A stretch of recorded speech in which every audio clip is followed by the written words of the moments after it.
اللهم إني أسألك علما نافعا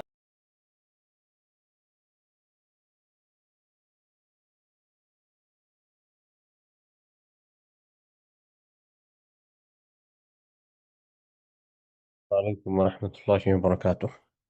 بسم الله الرحمن الرحيم. الحمد لله نحمده ونستعينه ونستغفره ونؤمن به ونتوكل عليه، ونعوذ بالله من شرور أنفسنا ومن سيئات أعمالنا.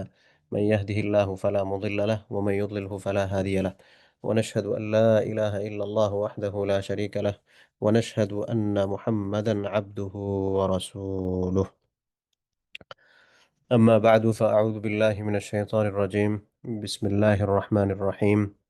وداود وسليمان إذ يحكمان في الحرث إذ نفشت فيه غنم القوم وكنا لحكمهم شاهدين ففهمناها سليمان وكلا آتينا حكما وعلما.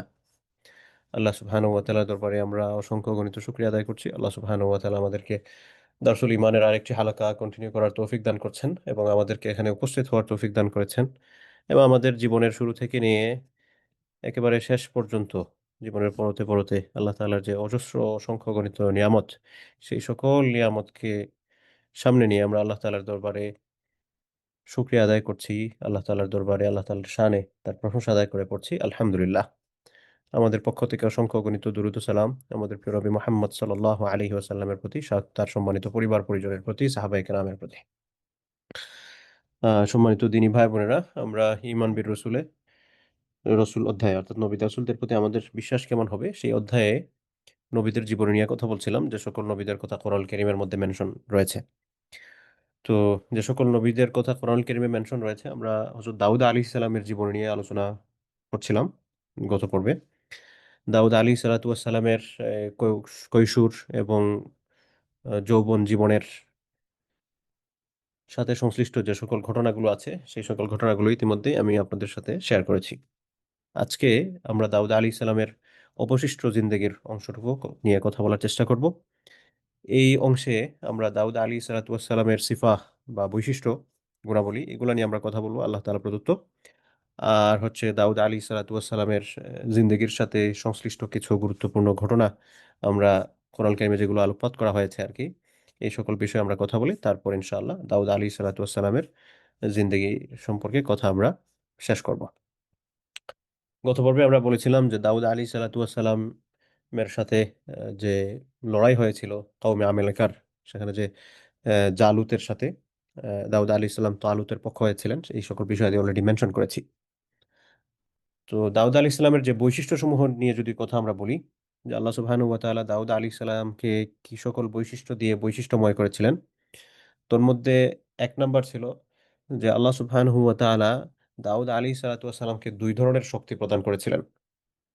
একটা হচ্ছে আধ্যাত্মিক শক্তি, আর আরেকটা হচ্ছে দৈহিক শারীরিক শক্তি যেটা আরকি। আল্লাহ সুবহানাহু ওয়া তাআলা সেটা সূরা সাদে বলেছেন, ওয়াযকুর আবদানা দাউদা যাল আইদি ইন্নাহু আওয়াব। ওয়াযকুর আবদানা দাউদা, ওয়াযকুর আপনি স্মরণ করেন, আবদানা আমার বান্দা, কাকে? আমার বান্দাকে আল্লাহ তাআলা বলছেন আমার বান্দা দাউদকে স্মরণ করেন। যাল আইদি, তিনি শক্তিশালী ছিলেন এবং এই শক্তিশালী হওয়াটা উনি ওনার শারীরিক শক্তি এবং আধ্যাত্মিক শক্তি, এই ২ শক্তির মিশ্রণে তিনি দাউদ আলাইহিস সালাতু ওয়াস সালাম শক্তিমান ছিলেন। হুম। এবং দাউদ আলাইহিস সালাম এই শক্তির কারণে দাউদ আলাইহিস সালাতু ওয়াস সালামের সালাত অনেক লম্বা হতো। অনেক লম্বা। স্বাভাবিকভাবে যেটা, আমি যদি আপনাকে বলি আপনি এক জায়গায় ১ ঘন্টা দাঁড়িয়ে থাকেন। তো এক জায়গায় ১ ঘন্টা দাঁড়িয়ে থাকা এটা আসলে কষ্টকর। হুম? কিন্তু দাউদ আলাইহিস সালাম এগুলাতে খুব আ সহজেই সহনীয় পর্যায়ে উনি সেটা বহন করতে পারতেন। কারণ উনি অত্যন্ত শক্তিমান ছিলেন। এরপরে হচ্ছে দাউদ আলাইহিস সালাতু ওয়াস সালাম, সাধারণত আমরা হচ্ছে দিনের লম্বা একটা অংশ, দিনের বলতে আমি রাতের কথা বলতেছি আরকি। অর্থাৎ ২৪ ঘন্টার মধ্যে একটা লম্বা অংশ আমাদের ঘুমাতে হয়। কিন্তু দাউদ আলাইহিস সালামের ঘুমের পরিমাণটা তুলনামূলক অত্যন্ত কম ছিল। এটা উনাকে এফেক্ট করত কম। এবং দাউদ আলাইহিস সালাম ১ দিন পর, পর রোজা রাখতেন। লাগাতার ১ দিন পর, পর। আমরা তো মাঝে মধ্যে রোজা রাখি। রমজানে আমরা রোজা রাখি, ঠিক আছে। কিন্তু এমনিতে দেখা যায় যে আমরা মাঝে মধ্যে রোজা রাখি। কিন্তু দাউদ আলাইহিস সালাম উনি একদিন পর পর লাগাতার এটা কন্টিনিউ করতে পারতেন। দাউদ আলাইহিস সালামের আরেকটি অন্যতম বৈশিষ্ট্য ছিল যে আল্লাহ সুবহানাহু ওয়া তাআলা পাহাড়কে দাউদ আলাইহিস সালামের অনুগত করে দিয়েছিলেন। পাখিকে আল্লাহ তাআলা দাউদ আলাইহিস সালামের অনুগত করে দিয়েছিলেন। সূরা সাদের মধ্যে আল্লাহ সুবহানাহু ওয়া তাআলা বলেছেন, "ইন্না সাখখারনাল জিবালা মা'হু ইউসাব্বিহনা বিল আশিয়্যি ওয়াল ইশরাক ওয়াত তায়রা মাহশুরা কুল্লুন লাহু আওয়াব।" আল্লাহ সুবহানাহু ওয়া তাআলা বলছেন যে ইন্না সাখখারনাল জিবালা, ইন্না নিশ্চয়ই আল্লাহ তাআলা তার কথা বলছেন। আল্লাহ তাআলার সম্মানার্থে প্লুরাল শব্দটা ব্যবহার করা হয়েছে যে আমি সাখখারনাল জিবাল, পাহাড়কে অনুগত করে দিয়েছি। আল্লাহ তাআলা পাহাড়কে অনুগত করে দিয়েছেন। কার সাথে? দাউদ আলাইহিস সালামের জন্য। দাউদ আলাইহিস সালামের সাথে পাহাড়কে অনুগত করে দিয়েছেন যে পাহাড়ও দাউদ আলাইহিস সালামের অনুগত। ইউসাব্বিহনা বিল আশিয়্যি ওয়াল ইশরাক, এবং এই যে পাহাড় পর্বতমালা এগুলো বিল আশিয়্যি ওয়াল ইশরাক সকাল সন্ধ্যায় ইউসাব্বিহনা আল্লাহ তাআলার পবিত্রতা বর্ণনা করে। আল্লাহ তাআলার তাসবিহ পাঠ করে। ওয়াত তায়রা মাহশুরা, এবং এই তয়র শব্দের অর্থ হচ্ছে পাখি, এবং পাখি যেগুলো মাহশুরা উনার কাছে যেগুলো সমবেত হতো। মাহশুর হাসর থেকে এসেছে। হাসর মানে হচ্ছে একত্রিত হওয়া। ওয়াত তায়রা মাহশুরা, এবং পাখিসমূহ যেগুলো হচ্ছে সমবেত হতো। কুল্লুল লাহু আওয়াব, এই কুল্লুল লাহু সব ছিল লাহু আওয়াব, তার প্রতি প্রত্যাবর্তনশীল। আল্লাহ সুবহানাহু ওয়া তাআলা পাহাড়কে, পাখিকে দাউদ আলাইহিস সালাতু ওয়াস সালামের অনুগত করে দিয়েছিলেন। হুম? এরপরে আরেকটা বৈশিষ্ট্য হচ্ছে দাউদ আলাইহিস সালাতু ওয়াস সালামকে আল্লাহ সুবহানাহু ওয়া তাআলা সাম্রাজ্য দান করেছিলেন, রাজত্ব। হুম? এটাও আল্লাহ তাআলা সূরা সাদের মধ্যেই বলেছেন, ওয়াশাদাদনা মুলকাহু, যে আমি, আল্লাহ তাআলা বলছেন যে দাউদ আলাইহিস সালাম শাদাদনা মুলকাহু, উনার যে সাম্রাজ্য এটাকে সুদৃঢ় করে দিয়েছিলেন। ওয়া আতাইনাহুল হিকমা, এর পরের বৈশিষ্ট্য হচ্ছে উনাকে প্রজ্ঞা, উইজডম দান করা হয়েছিল। ওয়া ফাসলাল খিতাব, এবং ফাসলুল খিতাব মানে হচ্ছে অসাধারণ বক্তৃতা দেওয়ার যোগ্যতা। আরবিতে ফাসলুল খিতাব বলা হয় আরকি। যে সকল ভাষা আছে এর মধ্যে একটা।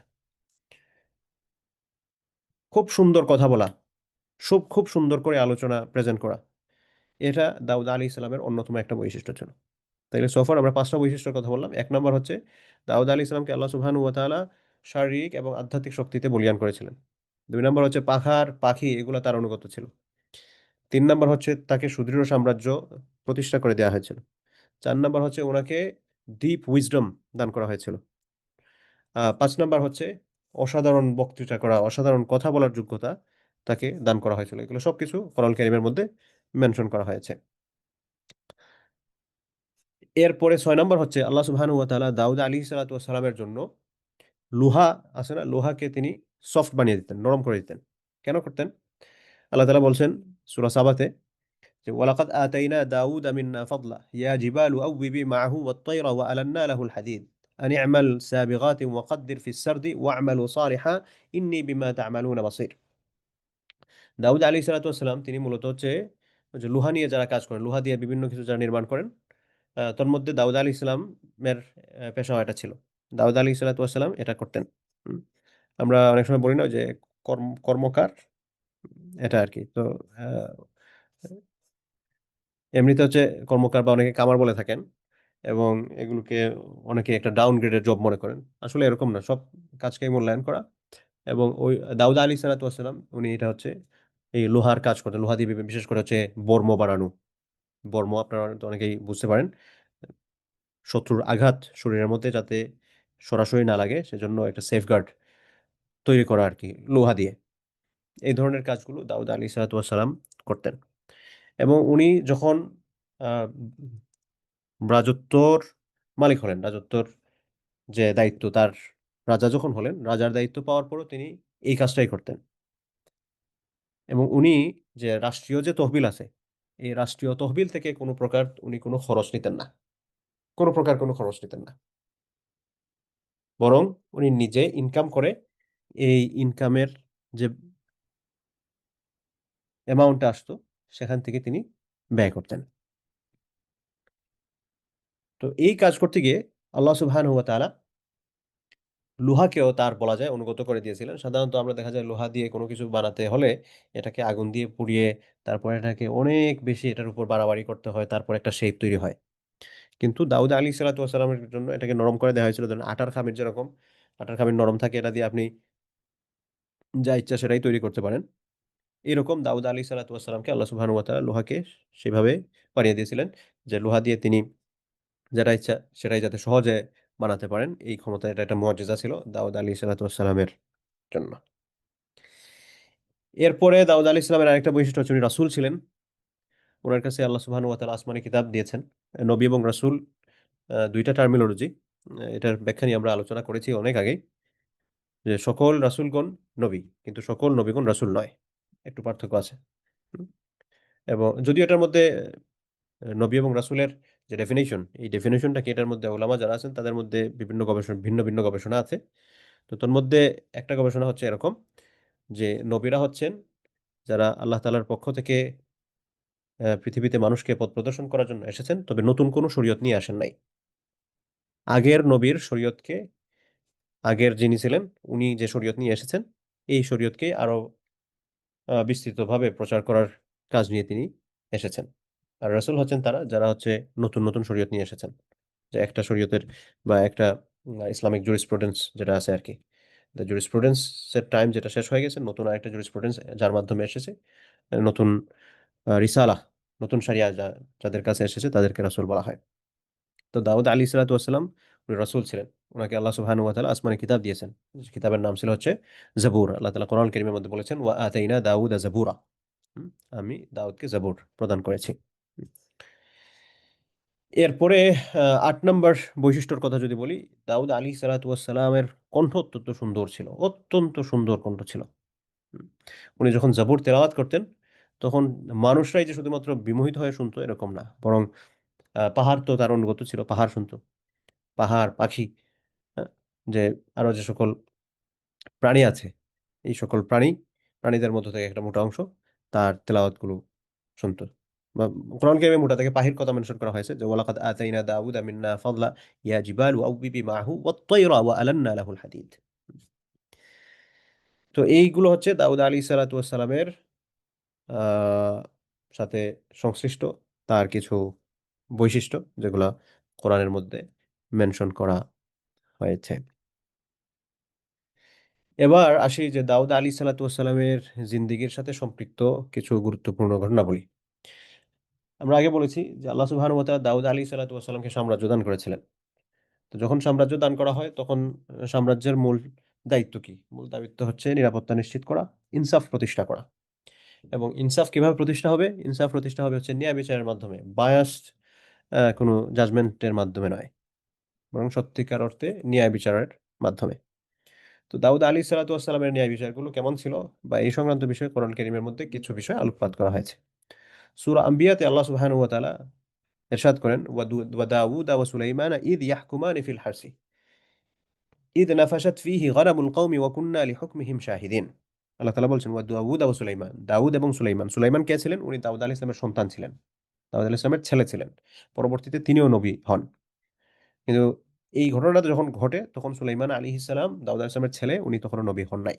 তো দাউদ এবং সুলাইমান ইয ইয়াহকুমানি ফিল হারসি, যখন তারা ফয়সালা করেছিলেন ফিল হারসি, একটা শস্য ক্ষেত্রের বিচার সম্পর্কে, একটা শস্য ক্ষেত্রের ব্যাপারে তারা যখন ফয়সালা করেছিলেন, এই ব্যাপারে আল্লাহ সুবহানাহু ওয়া তাআলা বলছেন যে এটার আসলে বিহাইন্ড দ্য সিন কি? সেটা হচ্ছে দাউদ আলাইহিস সালামের কাছে দুজন লোক আসলেন। একজন হচ্ছেন একটা ক্ষেতের মালিক, শস্য ক্ষেত্রের মালিক। আরেকজন হচ্ছেন একটা ছাগল পালের মালিক। হুম। তো শস্য ক্ষেত্রের মালিক এসে দাউদ আলাইহিস সালামের কাছে অবজেকশন করলেন যে এই যে দেখেন উনি উনার ছাগলগুলো আমার শস্য ক্ষেত্র খেয়ে নষ্ট করে দিছে। হুম। আর স্বাভাবিকভাবে যিনি ছাগল পালের মালিক, উনার এখানে একটু দুর্বলতা ছিল। কারণ হচ্ছে উনি এই ছাগলকে যেভাবে রক্ষণাবেক্ষণ করা যাতে মানুষের ক্ষেত খামারগুলো যাতে নষ্ট না করে, সেটা উনি যেভাবে নিশ্চিত করা দরকার ছিল, উনি সেভাবে সেটা নিশ্চিত করতে পারেন নাই। উনি সেভাবে সেটা নিশ্চিত করতে পারেননি। তো উনি সেভাবে যখন সেটা নিশ্চিত করতে পারেন নাই, তখন আ যার ক্ষেত নষ্ট হয়েছে উনি দাউদ আলাইহিস সালামের কাছে উনাকে নিয়ে এসেছেন এবং উনিও উনার ভুল বুঝতে পেরেছেন। সেজন্যই মানে এটা আপোসের মধ্যে তারা দুজন এসেছেন। কিন্তু উনাদের মধ্যে এর আগে কিভাবে এটা মীমাংসা করা যায় এ ব্যাপারে কথা হচ্ছিল। কিন্তু উনাদের মধ্যে কোনো মীমাংসা সামনে আসছিল না। তাই তারা দাউদ আলাইহিস সালামের শরণাপন্ন হয়েছেন যে দাউদ আলাইহিস সালাম যে ফয়সালা করে দিবেন তারা সেটা মেনে নিবেন। তো দাউদ আলাইহিস সালাম দুজনেই কথা শুনলেন। কথা শুনে বললেন যে শস্য ক্ষেত্রের যিনি মালিক, এই শস্য ক্ষেত্রের মালিককে, ছাগল পালের যিনি মালিক, এই ছাগল পালের মালিক সকল ছাগলগুলো এই ক্ষেতের মালিককে দিয়ে দিবেন। কারণ উনি কষ্ট করে ফসলাদি রোপণ করেছিলেন, এগুলাকে উনি নার্চার করেছেন, এবং এটা যখন ফসল গ্রহণ করার সময় তার আগ মুহূর্তে ওনার যখন নষ্ট হয়ে গেছে, উনি ক্ষতিগ্রস্ত হয়েছেন। তো সেই হিসাবে ওনার এই আর্থিক যে ক্ষতি, এই আর্থিক ক্ষতিটা পুষিয়ে দেওয়ার জন্য ছাগল মালিক উনি ওনার ছাগলগুলো ক্ষেতের মালিককে দিয়ে দিবেন। এই ফয়সালা আসলো। এই ফয়সালা আসার পর বাদী বিবাদী যে দুজন ছিলেন, তারা এখান থেকে দাউদ ইসলামের দরবার থেকে তারা বের হচ্ছিলেন আর কি, ফিরে আসতেছিলেন। বেরিয়ে আসার সময় তাদের দেখা হয় হচ্ছে সুলাইমান আলী ইসলামের সাথে, দাউদ আলাইহিস সালামের ছেলে সুলাইমান ইসলামের সাথে। সুলাইমান আলী ইসলাম জিজ্ঞেস করলেন, কি অবস্থা, আপনারা বিচারের জন্য এসেছিলেন, আপনাদের রায় কি হলো? তখন তারা বললেন যে এরকম এরকম রায় দিছেন। তখন সুলাইমান আলী ইসলাম ওনার পিতা দাউদ আলী ইসলামের কাছে গিয়ে বললেন যে আপনি যে রায় দিছেন এটা ঠিক আছে, কিন্তু এটা হয়তো অন্যভাবে হলে আরেকটু ভালো হতো। অন্যভাবে হলে কিভাবে ভালো হতো, যে এখানে ছাগল পালের মালিকের ছাগলগুলো যখন ক্ষেতের মালিককে দিয়ে দিয়েছেন, তার মানে তো এই বেচারা তো একবারে জিরোতে চলে আসছে। কিন্তু ওই ক্ষেতের মালিকের ফসলাদি নষ্ট হয়েছে ঠিক আছে, কিন্তু সে তো সেখানে সে আবার সেটা রোপণ করতে পারবে। তার ক্ষেত তো তার জায়গায় আছে, ফসলগুলো নষ্ট হয়ে গেছে। তো সেই হিসাবে আপনি যদি এইভাবে ফয়সালাটা দিতেন, বা এভাবে যদি ফয়সালা করা যায় যে আপাতত ছাগল মালিকের যে ছাগলগুলো, এগুলো হচ্ছে শস্য ক্ষেত্রের মালিককে দিয়ে দেওয়া হবে, তবে এটা চিরস্থায়ী নয়, একটা সার্টেন টাইমের জন্য। এই সার্টেন টাইম, এই ছাগলগুলোর থেকে যে দুগ্ধ আসবে, দুধ, এই দুধগুলো ক্ষেতের মালিক গ্রহণ করবেন, এটা তিনি বিক্রি করবেন বা যেটাই করেন, এটা দিয়ে ওনার আর্থিক একটা ক্ষতি পোষাবে। এরপরে হচ্ছে ছাগলের যে পশমগুলো, তখন এই পশম দিয়ে বিভিন্ন ভিন্ন কিছু নির্মাণ করা হতো, বানানো হতো। তো এগুলার পশমগুলো ব্যবহার করবেন। এবং ওই যে ক্ষেতের মালিক যিনি আছেন, ওই ক্ষেতের মালিকের যে ক্ষেতটা, এই ক্ষেতটা হচ্ছে ছাগলের মালিককে দেওয়া হবে, এবং এই ছাগলের মালিক এখানে চাষাবাদ করবেন। চাষাবাদ করে ছাগলে যখন খায়, এই খাওয়ার আগ মুহূর্তে যে অবস্থায় এই ক্ষেতটা ছিল, এই অবস্থা পর্যন্ত তিনি নিয়ে আসবেন। এই অবস্থায় নিয়ে আসার পর উনি আবার ক্ষেতের মালিককে সেটা ফিরিয়ে দিবেন। আর ক্ষেতের মালিক হচ্ছে ছাগলগুলো, ছাগলের যে মেইন মালিক, আগের যে মালিক ছিলেন, তার কাছে তিনি ফিরিয়ে দিবেন।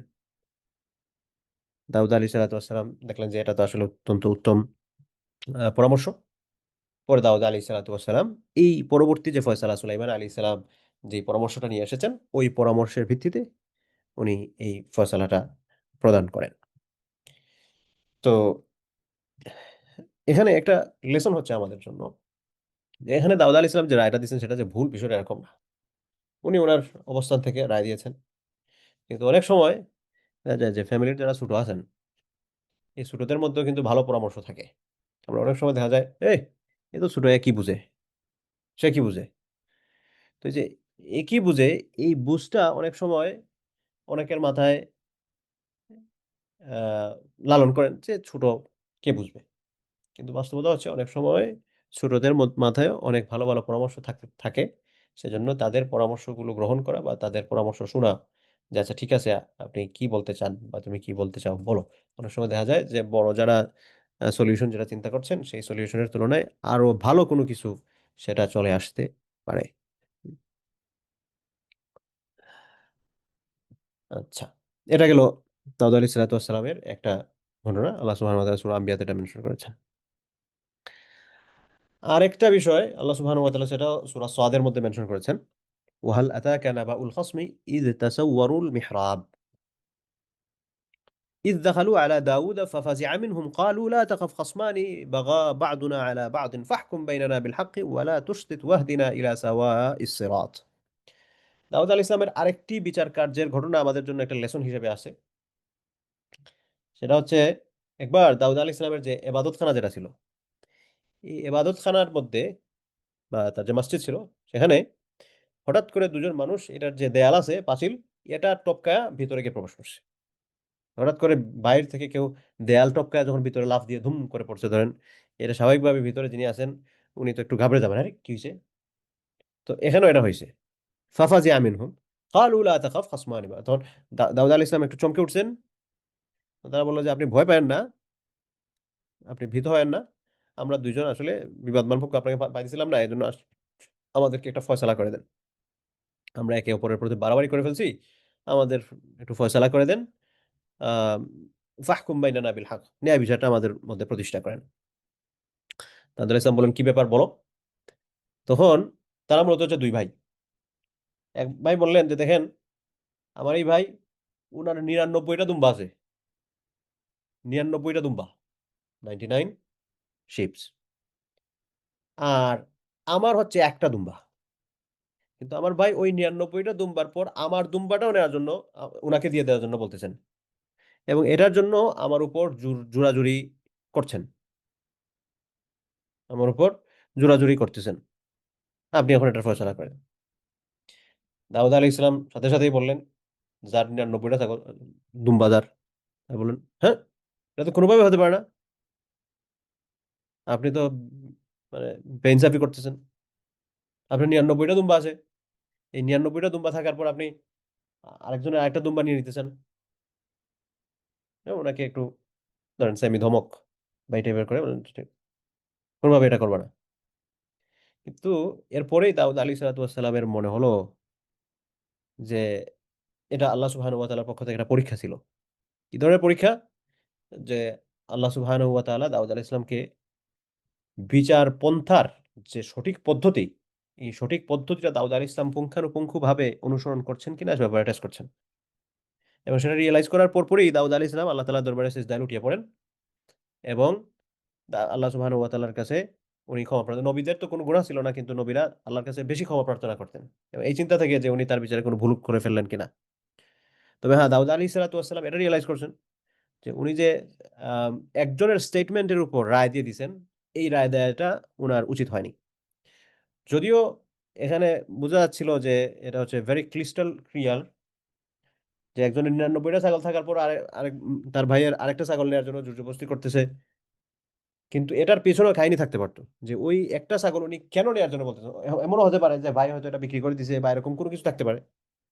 কিন্তু সেটা পুরোপুরি না শুনে উনি আহ আপনার শুধুমাত্র যার একটা ছাগল আছে উনার কথা শুনেই 99টা ছাগল যার আছে, দুম্বা যার আছে, তার বিপক্ষে যে উনি স্টেটমেন্ট দিয়ে দিচ্ছেন, এটা ওনার উচিত হয় না, এটা উনি বুঝতে পারছেন, এবং এটা দিয়ে আমাদের জন্য শিক্ষা আর কি, যে বিচারের ক্ষেত্রে অনেক সময় দেখা যাবে যে সিচুয়েশনটা খুবই ক্লিয়ার আমার জন্য, কিন্তু সিচুয়েশনটা খুবই ক্লিয়ার হওয়ার পরও এরকম হতে পারে যে আসলে এটা আমার জন্য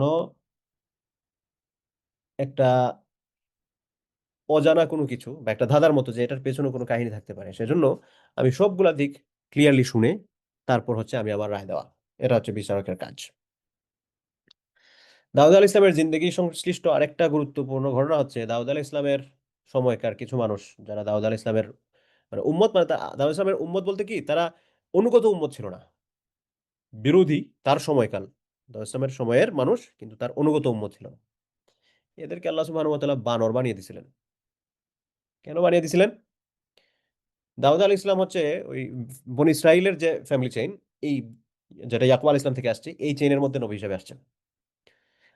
আমাদের জন্য ইয়ৌমুল জুমআহ, Friday, the most important day of the week, সপ্তাহের সবচেয়ে শ্রেষ্ঠ দিন।